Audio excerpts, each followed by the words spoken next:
Hi, I doctor Gayathri, physician Changampally Remedium. ഇന്ന് നമ്മളോടൊപ്പം doctor Shani, senior physician Changampally Vaidyabhavan ഉണ്ട്. ഇന്ന് നമ്മൾ ഡിസ്കസ് ചെയ്യുന്നത് വളരെ കോമൺ ആയിട്ടുള്ളൊരു ടോപ്പിക്കാണ്. പീരീഡ് സമയത്ത് അല്ലെങ്കിൽ ആർത്തവ സമയത്ത് ഉണ്ടാകുന്ന സ്ത്രീകൾ ഫേസ് ചെയ്യുന്ന മൂഡ് സ്വിങ്സും അതിനുള്ള പരിഹാര മാർഗങ്ങളും. ഡോക്ടർ, എപ്പോഴാണ് നമ്മൾ ഈ മൂഡ് സ്വിങ്സിനെ വളരെ ഇമ്പോർട്ടൻ്റ് ആയിട്ട്, അതായത് എപ്പോഴാണ് നമ്മൾ കൂടുതലായിട്ട് ഇതൊരു ഗുരുതരമായ അവസ്ഥയിലേക്കാണെന്ന് ഗൗനിച്ചു തുടങ്ങേണ്ടത്? അതായത് ഈ ഒരു ബുദ്ധിമുട്ട് സ്ത്രീകളെക്കാളും കൂടുതൽ ചിലപ്പോൾ അതിന് വിക്ടിമാവുന്നത് ഒരു പക്ഷെ അവരെ പാർട്ട്നേഴ്സ് ആവാം, അല്ലെങ്കിൽ ഫാമിലി മെമ്പേഴ്സ് ഒപ്പം താമസിക്കുന്നവരാവാം. ഇവരാണിത് കൂടുതൽ ബുദ്ധിമുട്ട്. അവർ പറയാൻ തുടങ്ങും ഇയാൾക്ക് പീരിയഡ്സ് ആവാനായിട്ടുണ്ട് എന്ന്. അങ്ങനെയാണ് ഇപ്പൊ കാണുന്നത്. അതായത് ബാക്കിയുള്ളവർക്കും കൂടെ ബുദ്ധിമുട്ടാവുന്ന രീതിയിൽ വന്നു തുടങ്ങുമ്പോൾ നമ്മളതിന് ശരിക്കും ഗൗനിക്കേണ്ടതുണ്ട്. നമ്മളിപ്പോ എടുത്തു പറയുകയാണെങ്കിൽ ഇതിനെ എങ്ങനെയാണ് നമ്മളൊന്ന് ഡിഫറൻഷിയേറ്റ് ചെയ്ത് കാണാൻ പറ്റുക? നമുക്ക് ഒരു ഹോർമോണിനെ കുറിച്ചുള്ള ഒരു കൃത്യമായ ഒരു അവബോധം ഉണ്ടായി കഴിഞ്ഞാൽ നമുക്കത് കൃത്യമായിട്ട് മാനേജ് ചെയ്യാൻ പറ്റുന്നുണ്ടോ ഇപ്പം? അതായത് മാസാവസാനം ആകുമ്പോഴത്തേക്ക് ഹോർമോൺസ്, അതായത് ഈസ്ട്രജൻ, പ്രൊജസ്ട്രോൺ പോലുള്ള ഹോർമോണൊക്കെ ഒരു കുഴപ്പാവസ്ഥയിലേക്ക് എത്തുന്ന പോലെയാണ്. അപ്പോൾ ഈ ഹോർമോൺസ് ആണ് ഒരാളുടെ ഭക്ഷണം കഴിക്കണത് എങ്ങനെ, അല്ലെങ്കിൽ പെരുമാറണത് എങ്ങനെ, ഇവരെ സ്വഭാവം തീരുമാനിക്കുന്നത്, അല്ലെങ്കിൽ സോഷ്യൽ ബിഹേവിയർ വരെ തീരുമാനിക്കുന്നത് ഈ ഹോർമോൺസ് ആണ്. അത്തരത്തിലൊരു കുഴപ്പത്തിൽ, ഈ ഹോർമോൺസ് കുഴപ്പത്തിൽ പെടുന്നത് പോലെ തന്നെ സ്ത്രീകളും എല്ലാവരും ഒരുപോലെ എന്നല്ല, പക്ഷെ പലർക്കും ഇത് പല രീതിയിലാണ്. ഹോർമോണൽ ഇംബാലൻസ് ഉണ്ടാവുന്നതിനനുസരിച്ച് ചിലർക്ക് ഭയങ്കര രൂക്ഷമായിട്ട് ഉണ്ടാവും. ഇത് പല രീതിയിലാണ് പ്രസന്റ് ചെയ്യുക. ഒരു പക്ഷെ അമിതമായിട്ടുള്ള ദേഷ്യമാവാം, ചിലപ്പോൾ ഭയങ്കര സങ്കടം, വെറുതെ ഇരുന്ന് കരയുക, എന്തെങ്കിലും ഒന്ന് പറയണതിന് മുന്നേ കരയുക.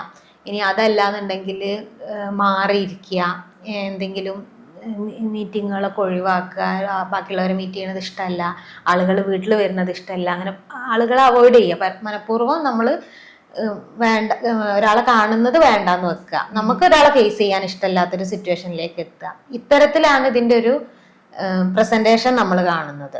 അപ്പോൾ നമുക്ക് തോന്നുകയാണ് ഇങ്ങനെയൊക്കെ ആവുന്നുണ്ട്, ഞാൻ ഈ ഒരു സമയമാവും തോന്നുമ്പോൾ തീർച്ചയായിട്ടും ഒരു ഡോക്ടറെ കണ്ട് അതിന്റെ ഒരു സൊല്യൂഷൻ കണ്ടെത്തേണ്ടതാണ്. ഇല്ലെങ്കിൽ ഇതിപ്പോ എല്ലാ മാസവും ഇതേപോലെ ആവുമ്പം അവർക്കും അവരെ ചുറ്റിലുള്ളവർക്കും ഇതിനെ കൊണ്ട് ഭയങ്കരമായ ഒരു ബുദ്ധിമുട്ട് വരികയാണ്.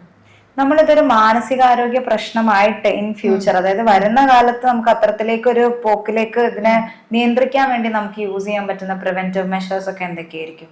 അതായത് ഈ പറഞ്ഞ പോലെ തന്നെ നമ്മൾ ആയുർവേദത്തിലൂടെ സഞ്ചരിക്കുകയാണെന്നുണ്ടെങ്കിൽ ഇതിന് ക്ലിയർ സൊല്യൂഷൻ ഉണ്ട്.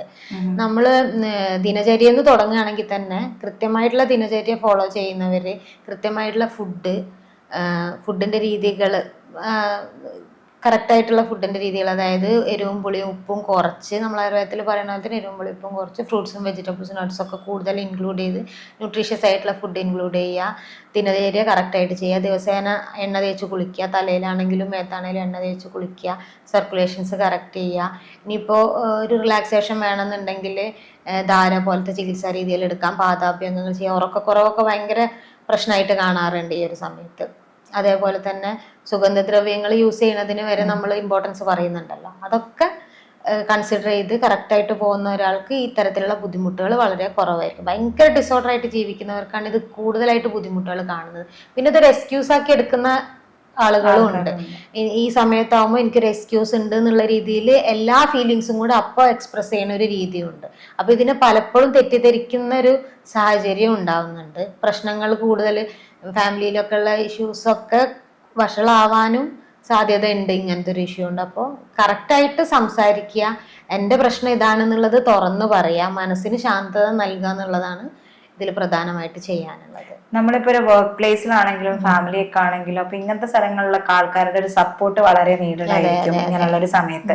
ഡോക്ടർ പറഞ്ഞ പോലെ തന്നെ ഇങ്ങനെ എക്സ്ക്യൂസ് ആയിട്ട് പറയുന്ന ആൾക്കാരോട് തന്നെ ബാക്കിയുള്ളവരും കൂടെ ജനറലൈസ് ചെയ്യപ്പെടുന്ന ഒരു സ്റ്റേറ്റ് ഉണ്ടാവും. അപ്പൊ എന്താണ് നമ്മൾ കൊടുക്കേണ്ട ഒരു supportive measures as A family? അതെ, ആസ് എ ഫാമിലി അല്ലെങ്കിൽ എല്ലാവർക്കും, എല്ലാവരുടെ സർക്കിളിലും സ്ത്രീകൾ ഉണ്ടാവും. അമ്മയാണെങ്കിലും പെങ്ങളാണെങ്കിലും മക്കളാവാം, ഫ്രണ്ട്സ് ആവാം, പല രീതിയിൽ സ്ത്രീകളെ സറൗണ്ട് ചെയ്തിട്ടാവും എല്ലാവരും ഉണ്ടാവും. എല്ലാ പുരുഷന്മാർക്കാണെങ്കിലും സ്ത്രീകൾക്കാണെങ്കിലും ചുറ്റിലും സ്ത്രീകൾ ഉണ്ടാവും. അപ്പോൾ എപ്പോഴും അവർക്ക് സ്ത്രീ എന്നൊരു പരിഗണന കൊടുക്കുക, ഇങ്ങനത്തെ ഇമോഷണൽ ഇംബാലൻസ് ഉള്ള ഒരാളാണ് സ്ത്രീ എന്നുള്ളത് കണക്കിലെടുക്കുക, അതിനനുസരിച്ചുള്ള സപ്പോർട്ട് കൊടുക്കുക. സോ ഐ ഹോപ്പ് ആ ഒരു സപ്പോർട്ടീവ് കെയറും നമ്മൾ എല്ലാവർക്കും റിസീവ് ചെയ്യാൻ പറ്റട്ടെ. Thank you for the session doctor.